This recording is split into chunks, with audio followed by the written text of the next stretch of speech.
Morning বন্ধুরা, আজকে সকালবেলা আমরা রেডি হয়ে গেছি। এখন বাজে 9টা। আমরা এখন বেরোবো নেপালের উদ্দেশ্যে।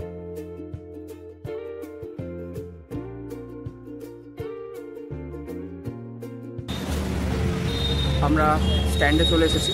এখান থেকে শেয়ার গাড়ি, এখান থেকে সোজা নেপাল বর্ডার ক্রস করে আমরা চলে যাব। এই গাড়িটাতে আমরা যাচ্ছি আপাতত। এটা আমাদের ড্রাইভার দাদা। এখান থেকে 200 টাকা করে চার্জ, 1 ঘন্টা মতন সময় লাগবে। তো আমরা ফাইনালি রওনা দিয়ে দিলাম নেপালের উদ্দেশ্যে। চলো আমাদেরকে দেখাতে থাকছে রাস্তার অভিজ্ঞতা এবং জার্নি, কীভাবে আমরা যাচ্ছি টোটাল যাত্রাটা। চলো।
আমরা ক্রস করলাম বর্ডার। আমরা এখন দাঁড়িয়ে আছি কাক্কারবিট্টা, একদম বর্ডার এরিয়া। বর্ডারটা ক্রস করেই দাঁড়িয়ে আছি। এখানে আমরা এখন নেপালের মধ্যে দাঁড়িয়ে আছি, আর ইন্ডিয়ার মধ্যে নেই। আমরা ইন্টারন্যাশনাল বাউন্ডারি অলরেডি ক্রস করে ফেলেছি।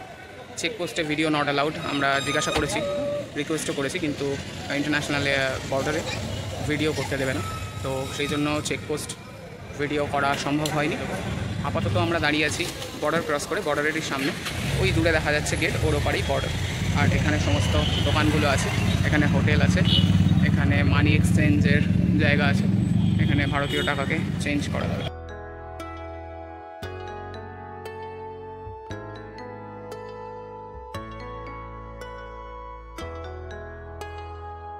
আমরা ঢুকলাম রেস্টুরেন্টটাতে খাওয়ার জন্য।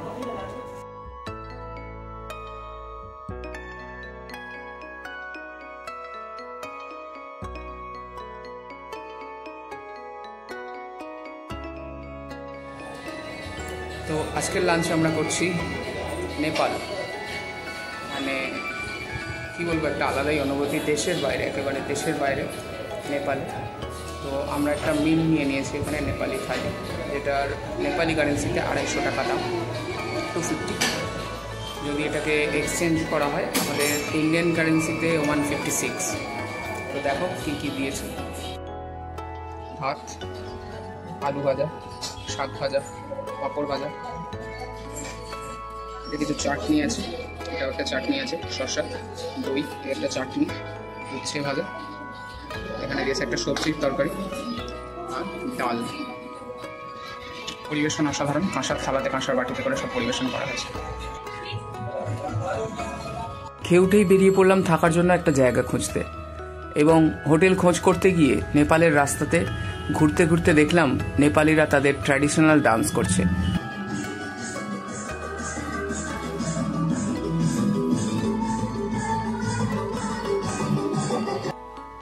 খোঁজ নিয়ে জানলাম আজকে তাদের কোনো পরব আছে, কিন্তু কি যে নাম বললো সেটা আমি বুঝতে পারলাম না। যাই হোক, আজকে আমরা এই হোটেলটা সিলেক্ট করেছি, এখানেই থাকা যাবে। হোটেলটা বেশ সুন্দর, সামনে প্রচুর গাছ লাগানো, ফুল গাছ এবং বিভিন্ন বাহারি গাছ। চলো ভেতরটা ঘুরিয়ে তোমাদেরকে একবার দেখিয়ে দিই কেমন রুমগুলো আছে এবং কি কি ফ্যাসিলিটিস আছে।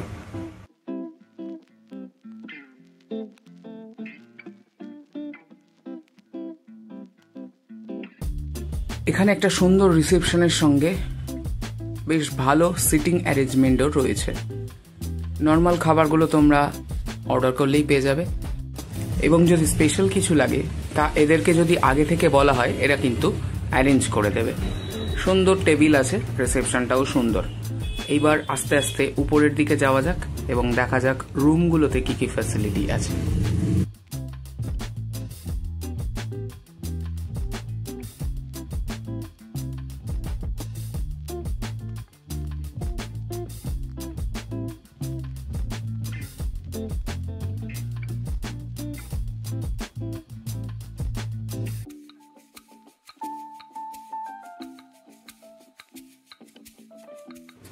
বেশ সুন্দর ডেকোরেশন করা, দেওয়ালের গায়ে বিভিন্ন রকম সুন্দর ছবি, মূর্তি, লাইট এবং সিঁড়ির প্রত্যেক ধাপে ধাপে কিছু গাছ দিয়ে কিন্তু সাজানো। কালারগুলো অসম্ভব সুন্দরভাবে করা এবং ছবিগুলোও বেশ ভালো। এইগুলো দেখতে দেখতে আমরা উপরে উঠে গেলাম এক এক করে রুমগুলো দেখব বলে। প্রথম দেখছি এই রুমটা।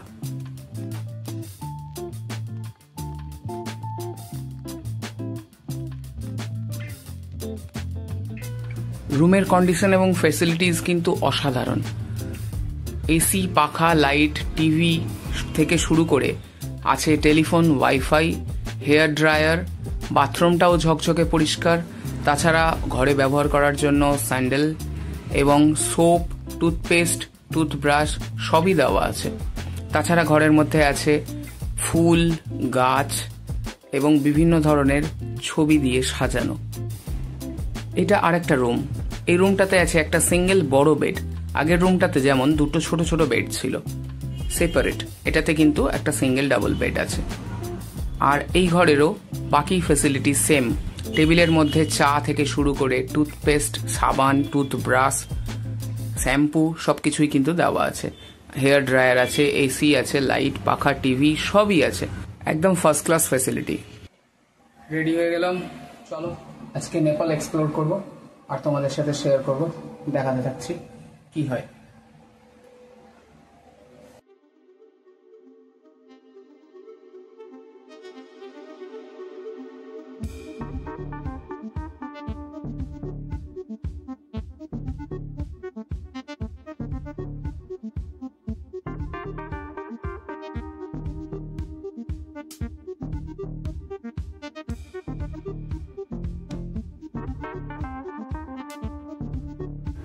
কাক্করভিট্টা স্ট্যান্ড থেকে নিয়েছি টোটো এবং বেরিয়ে পড়লাম নেপালের পথে।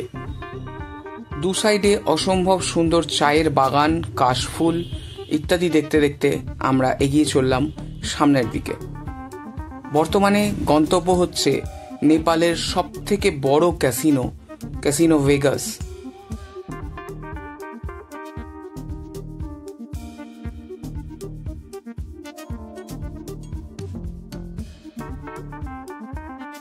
আর এই হলো ক্যাসিনো ভেগাসের প্রবেশ পথ। ক্যাসিনোতে যাওয়ার সময় যে যার নিজের দায়িত্বতে যাবে। আমি কিন্তু ক্যাসিনোকে প্রমোট করতে নয়, ঘুরতে এসেছি।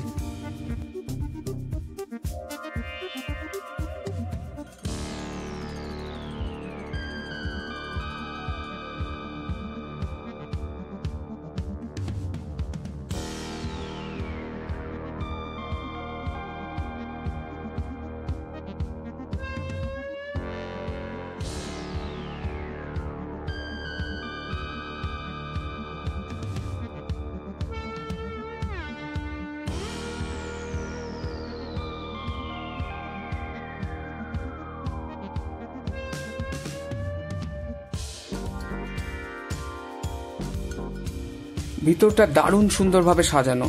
তবে শুধু ক্যাসিনো নয়, এখানে স্পা থেকে শুরু করে রেস্টুরেন্ট, বার যা চাইবে এর ভেতরে কিন্তু অ্যাভেলেবেল।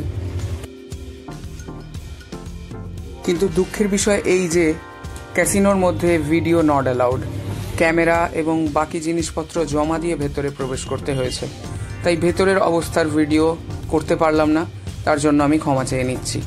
তাই ফিরছি কাক্করভিট্টা স্ট্যান্ডে। কাক্করভিট্টা স্ট্যান্ডে ফিরে সেখানকার বাসগুলো কোথায় যায়, স্ট্যান্ড থেকে কি কি গাড়ি পাওয়া যায়, কোথায় কোথায় যাওয়া যাবে ইত্যাদি ইনফরমেশন তোমাদেরকে দিতে থাকবো। তো চলো এখন ফেরা যাক কাক্কারভিট্টা স্ট্যান্ড।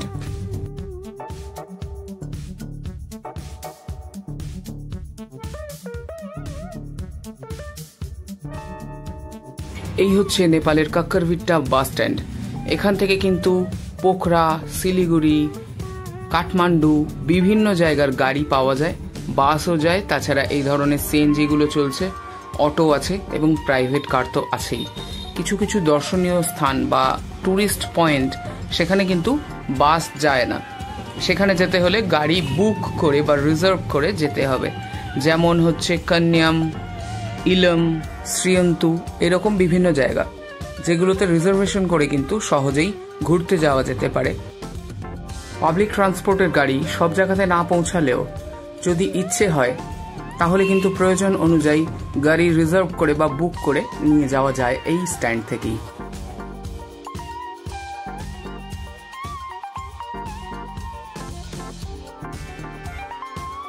শিলিগুড়ি থেকে বা এনজেপি থেকে যদি নেপাল আসা হয়, পানি ট্যাঙ্কির রাস্তা হয়ে আসলে এই কাক্কারভিট্টাতেই কিন্তু পৌঁছানো যাবে। এবং এই কাক্কারভিট্টাতে গাড়ি নামিয়ে দেওয়ার পরে স্ট্যান্ড থেকে যদি হোটেলের প্রয়োজন হয়, স্ট্যান্ডের পাশেই এই যে গলিগুলো দেখাচ্ছি, এই গলিতে কিন্তু প্রচুর প্রচুর হোটেল অ্যাভেলেবেল, বিভিন্ন রেঞ্জের মধ্যে আছে। এবং শুধু হোটেল থাকার নয়, খাওয়ার হোটেল এবং বিভিন্ন মুদিখানা দোকান থেকে শুরু করে সবকিছুই এই সমস্ত গলিগুলোতে পাওয়া যায়। এখানে লাইন দিয়ে একের পর এক হোটেল আছে, দাম দর করে বার্গেনিং করে প্রয়োজন এবং পছন্দ মতো নিয়ে নেওয়া যেতে পারে। আমরাও এইখানেরই একটা হোটেল নিয়ে নিয়েছি।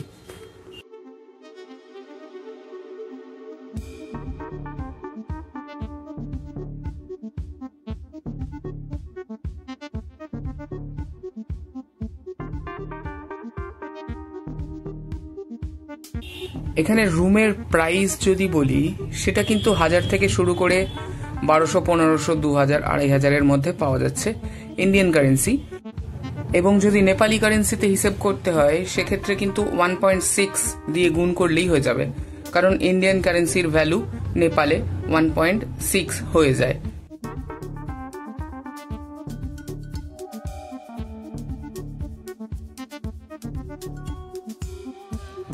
সামনেই দেখা যাচ্ছে আমার আজকের আস্তানা, হোটেলের নাম রঞ্জি প্লেস। রঞ্জি প্লেসের যে রুমগুলো আমি দেখলাম, বেশি রুম দেখিনি, দুটোই দেখেছি।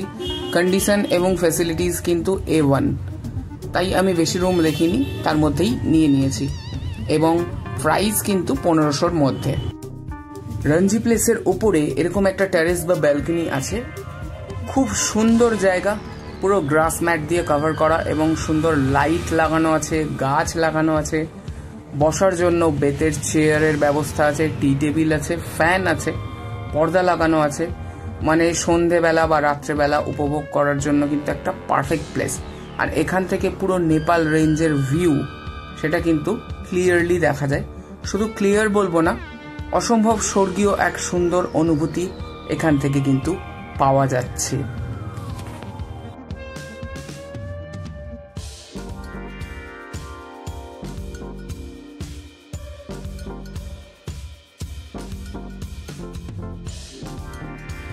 আর যদি এর থেকেও ভালো ভিউ উপভোগ করতে হয় তাহলে বলবো একবার রঞ্জি প্লেসের টপ একদম ছাদে চলে আসতে। এখান থেকে পুরো নেপাল শহর এবং তার পেছনের পাহাড় দেখা যাচ্ছে। শুধু পাহাড় নয়, পেছনে একটা নদীও দেখতে পাচ্ছি। এইখানে কিন্তু কালীখোলা, মেচি রিভার ইত্যাদি আছে, আমি জানি না এটা কোন নদী, তবে একটা নদী এবং তার পেছনে পাহাড়ের রেঞ্জ এবং গোটা কাক্কারভিট্টা শহরটা কিন্তু এখান থেকে পরিষ্কার ক্লিয়ার ভিউ পাওয়া যাচ্ছে। অসম্ভব অসম্ভব সুন্দর লাগছে। স্বর্গীয় অনুভূতি যে বললাম তা একেবারেই মিথ্যে নয়, সামনাসামনি এটা দেখলে আপনারাও নিশ্চয়ই আমার সঙ্গে সহমত হবেন।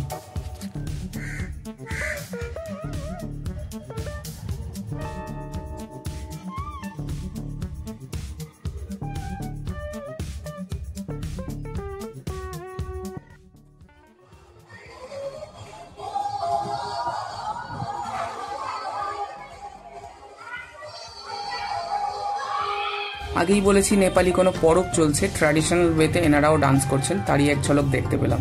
রাস্তাও বেশ সুন্দর করে সাজানো। চলে এসেছে থালি। এক এক করে যদি বলি, এখানে দিয়েছে ভাত, দই, আচার, শাক ভাজা, আলুর সাথে কিছু আছে বুঝতে পারছি না, বরবটি টাইপের লাগছে। এটা আলু ভাজা, হচ্ছে করলা ভাজা, পাঁপড়, লেবু, শসা, পেঁয়াজ। আর এখানে আছে ডাল, আর এখানে আছে পর্ক মিট, পর্ক ফ্রাই। তো এই হচ্ছে থালি, জল আছে অবশ্যই। বসে গেছি খেতে। খাবারের কোয়ালিটি যদি বলি, খুবই সুন্দর কোয়ালিটির খাবার। আর খাবারের চয়েস কিন্তু যার যার নিজের। খাবারে কোনো জাতপাত নেই, খাবারের কোনো ধর্ম নেই। খাবার যদি মন চায় আত্মার তুষ্টির জন্য এবং মনের শান্তির জন্য, যে কোনো খাবারই খেতে পারে। সুতরাং খাবার নিয়ে দয়া করে কোনো খারাপ মন্তব্য করবেন না। আজকে সারাদিনটা কাটালাম খুব সুন্দরভাবে নেপালের কাক্কার ভিটার আশেপাশের বিভিন্ন জায়গা এক্সপ্লোর করতে করতে। আরও বিভিন্ন জায়গা কালকে এক্সপ্লোর করব, আসছে সেগুলো নেক্সট পার্টে। ততক্ষণ আপনারা সুস্থ থাকুন, ভালো থাকুন এবং আমার চ্যানেল অবশ্যই সাপোর্ট করতে থাকুন। ধন্যবাদ।